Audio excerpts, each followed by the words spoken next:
Welcome back. Continuing the news. Milton Walker is in studio with Education Minister Brule Reid and nutritionist Dr. Joy Callender. Milton? Thank you, Doreen.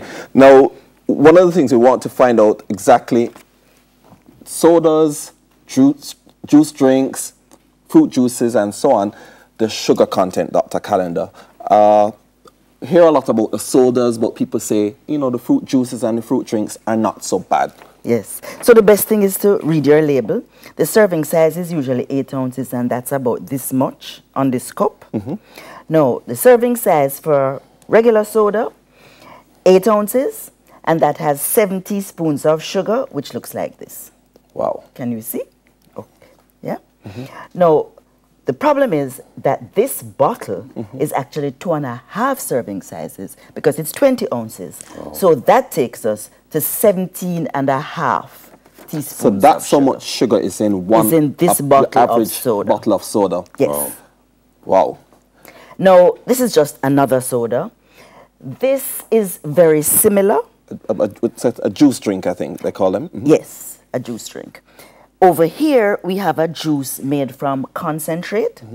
Now, again, the serving size, it's always 8 ounces for liquids, and that has 6 teaspoons of sugar, so it's a little bit less.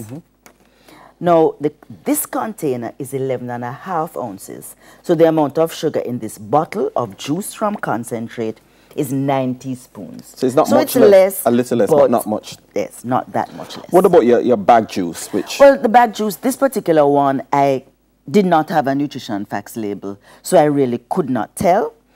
But typically, like, how much does your average bag juice? It would be very similar to a soda, but it depends. It all depends. The bag juice is basically sugar and water. Sometimes it may have a little fruit juice in it, and then you have the additives and the preservatives and very often coloring. Right. And there are issues with those as well. What about flavored water, which has become quite popular in Jamaica?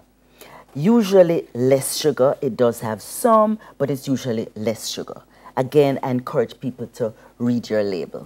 Minister, I want to bring you in there because one of the things that persons push back at the government, you recently in the last, the government that is in the last few years have moved to encourage schools, particularly the high schools, to get fast food restaurants to take over the operations of the canteens. And everybody knows that a lot of fast food is sometimes deep frying, deep oil frying and stuff like that, which aren't healthy. So isn't there going to be a clash with this new government thrust with the program to encourage schools to get fast food? No, I don't think there's going to be a clash, and I don't think the government really pushed for fast food to be in school. Well, the schools said they didn't have any alternatives. Well, all right, so another time we'll talk about that. But the good news is that they're at the table, and they're quite prepared to make the adjustment. We've had our dialogue with them. Minister of Health has been talking with them as well, and we have a framework agreement. So they're not opposed. We are working with Ministry of Health to finalize the nutrition policy,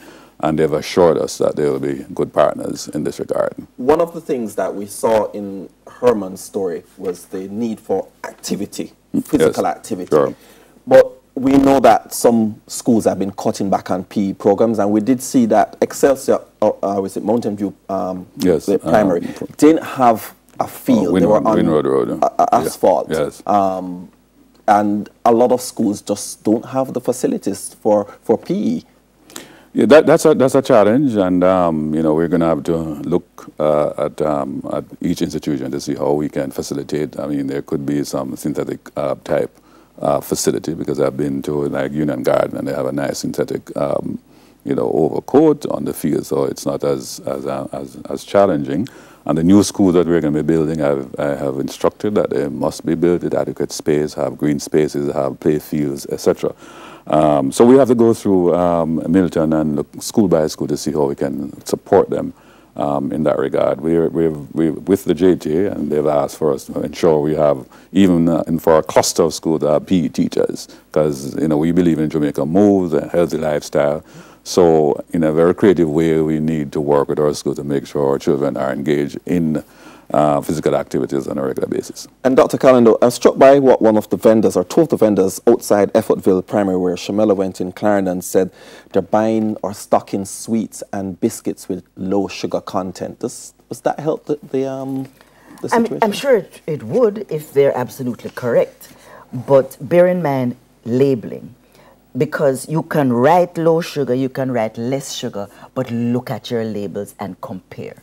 That's the thing that's going to give you the most benefit in making good choices. And the other thing, which I want to hear both of you on it, is what happens when they go home. Many parents say they don't have the money to buy a lot of fruits for their kids or buy the healthy alternatives for their kids. We have fruits, seasonal fruits, June plum, OTT apple, watermelon. At any particular time, you may have different fruits. You can utilize all of them. Children, there are mangoes. I mean, name it. Jamaica is known for our variety. I grew up on fruits. Minister, and we can use them for juice or make lemonade. Use less sugar. A lot of students are on path. Those parents won't be able to afford fruits. Well, to the contrary, as you know, Dr. Calder is saying, particularly in the rural areas, you know, parents have access to fruits, and I think we need to sensitize them about that. And we certainly can look to what extent in our reorganization of NPL, the extent to which we can utilize some of the fruits that are in abundance and distribute them in our schools. So many inner city communities don't have. There are not many fruit trees. Well, that is it. We will have to see through the PATH program. Even that's something we need to have a discussion with the Ministry of Labour and Social Security to see how we can target some of these families in the communities and support them. And churches even. You feel that you're getting somewhere, making headway in terms of this new initiative to reduce the sugary content in drinks and healthier diets for students? Yes, I believe so. You know, Minister Tufton and I were pleased to tour one of the major manufacturing companies in Jamaica, and they already reduced their content and all the products that they're manufacturing. Actually, they're reducing that. So that is very good. The corporate Jamaica is already on board.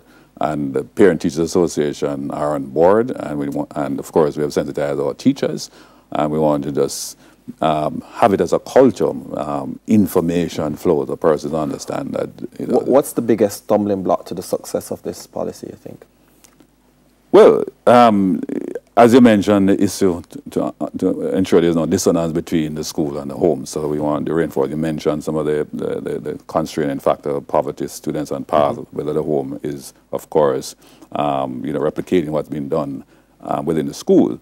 But overall, again, from listening to the clip, students' own taste, how that changed over time, because of them have acquired this kind of sweet tooth, as we would call it in Jamaica. So again, the students themselves could undermine the policy to the extent that they, you know, try to breach it and not even supporting what we're trying to do. And the word is exercise as well as the improved diet. I'm afraid that's all we have time for, Dr. Callender. Thanks so much for joining us. Back to you, Archie.